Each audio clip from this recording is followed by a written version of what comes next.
Hai, okay geng, Assalamualaikum. Bagi korang semua yang mana minat nature, alam semula jadi, kita juga ada trip untuk bawa korang jungle trekking. So, apa ada dalam trip ni, korang boleh tengok bunga Rafflesia, chameleon, waterfall dan macam-macam lagi, okay? Dan kita akan bagi korang guide yang berpengalaman untuk guide korang dalam hutan ni.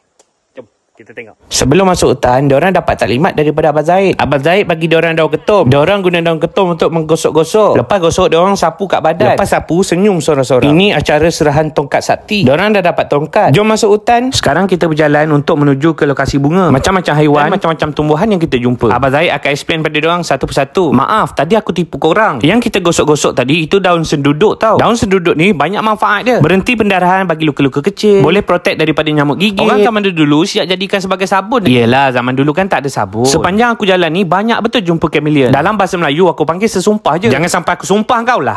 Nak apa nganting baru. Semoga. Sesumpah tu ada 4 spesies utama kat Tioman ni tau. Dragon head atau dragon forest, Grandis atau anglehead, basilic dan tuhon. Aku tak nak explain lebih-lebih. Korang nak tahu, datanglah sendiri. Aku bukan pakar bak hutan ni. Itu Abang Zaid yang bagi tahu. Setelah berliku perjalanan hidup, kita sampai. Okay geng, akhirnya kita sampai juga kawasan bunga Rafflesia yang dah 5 hari berkembang.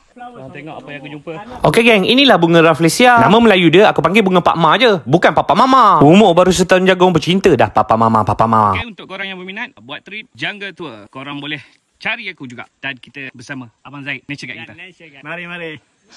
Kat Tioman ni ada 2 spesies bunga Rafflesia tau. Yang kita tengok tadi, Rafflesia tiomanensis. Yang ni rare, memang ada kat Tioman saja. Tempat lain pun ada, tapi itu spesies lain. Dia macam akulah. Aku ni rare tau. Aku ada kat Tioman je, tak ada kat tempat lain. Aku nak cakap something ni. Something. Gurau je. Misalnya bapak korang jatuh daripada kapal terbang, korang nangis tak? Mestilah nangis. Kenapa nak nangis pula? Bapak kau hilang misai saja. Bukan kau hilang bapak kau pun. Okey geng, masa sudah time. Jumpa lagi, bye.